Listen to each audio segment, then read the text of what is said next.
Communion with the gods atau komuni dengan para dewa itu bukan hanya sekedar ketika kamu pergi ke alam bebas, ke gunung, ke hutan, ke pantai, lalu grounding, healing, bersenang-senang, bersantai, atau kamu duduk di depan altar menjapa mantra, berdoa, bermeditasi, sedemikian rupa. Tapi komuni dengan para dewa itu dimaksudkan agar kita menyadari bahwa kita juga adalah the God itu sendiri. Kita adalah bagian dari segolongan atau sekelompok dewa-dewi itu. Komuni dimaksudkan agar kita mengingat bahwa kita juga ilahiyah. Kita juga merupakan bagian dari dewa-dewi. Jika ada dewa-dewi di makrokosmos, maka ada dewa-dewi juga di dalam mikrokosmos. Namun dewa-dewi yang ada di makrokosmos dan mikrokosmos itu bukan sesuatu yang berbeda, bukan sesuatu yang saling beroposisi, melainkan itu adalah satu kesejatian yang hadir dalam dua wujud berbeda, dalam dua peran yang berbeda, dalam dua realitas yang berbeda.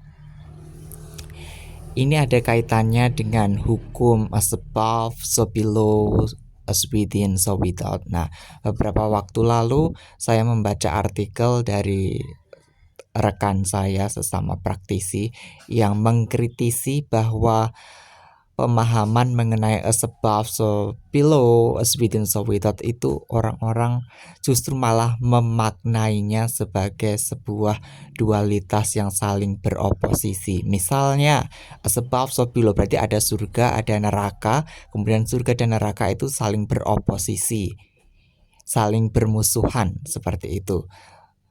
Padahal sejatinya as above, so below itu artinya jika di atas ada surga, maka di sini juga seharusnya surga, ya. Below itu juga surga, surga di atas, surga di bawah. As within, so without. Jika ada surga di dalam diri, maka itu juga akan menciptakan surga yang ada di luar diri. Jika ada infernal di atas, maka di bawah sini juga akan jadi infernal. Dan jika ada infernal di bawah, di dalam diri, maka juga akan ada infernal di luar diri. Seperti itu. Jadi bukan sesuatu yang beroposisi, bukan sesuatu yang berbenturan, bukan sesuatu yang bermusuhan, melainkan satu kesejatian yang hadir dalam dua wujud berbeda, dalam dua realitas berbeda. Jadi itulah ya makna dari as within, so without, kemudian as above, so below, ya. Kita harus kembali ke kesejatian tersebut bahwa hukum as above, so below, as within, so without itu kita harus memahami bahwa itu adalah rumus kesejatian, bahwa tidak ada pembeda, tidak ada dualitas, hanya ada satu, ya, hanya ada singularitas, hanya ada satu poros singularitas yang melingkupi dua sisi tanpa berpihak, tanpa terikat. Nah, itulah as within, so without, kemudian as above, so below juga. Jadi kalau selama ini kalian memahaminya komuni with the gods, ya, komuni dengan para dewa itu indikasinya atau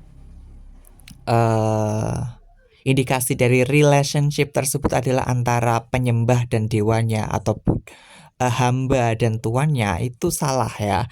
Jangan seperti itu. Itu adalah pikiran dualitas yang justru malah mencegah diri kalian untuk mencapai kesejatian, mencapai keilahian kalian, ya.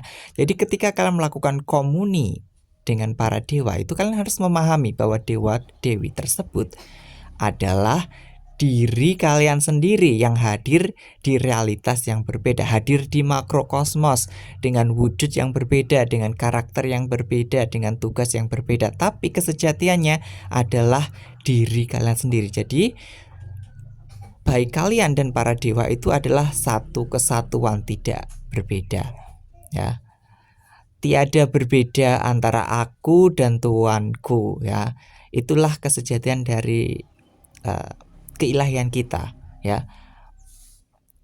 Jadi ini pentingnya, sangat penting. Saya juga setuju dengan yang disampaikan oleh teman saya itu, karena sebagai memang di luar sana sepertinya malah memahaminya sebagai dualitas korespondensi yang saling keterbalikan, saling mengoposisi, saling bermusuhan, saling berbenturan semacam itu, seperti surga, neraka, kemudian malaikat, demon, ya hal-hal semacam itu yang masih erat kaitannya dengan konsep-konsep dualitas yang sebenarnya sudah tidak relevan lagi dengan evolusi spiritual kita secara kolektif, ya, karena kita saat ini digerakkan untuk menuju kesejatian, menuju titik nol, ya, atau zero point field atau titik singularitas.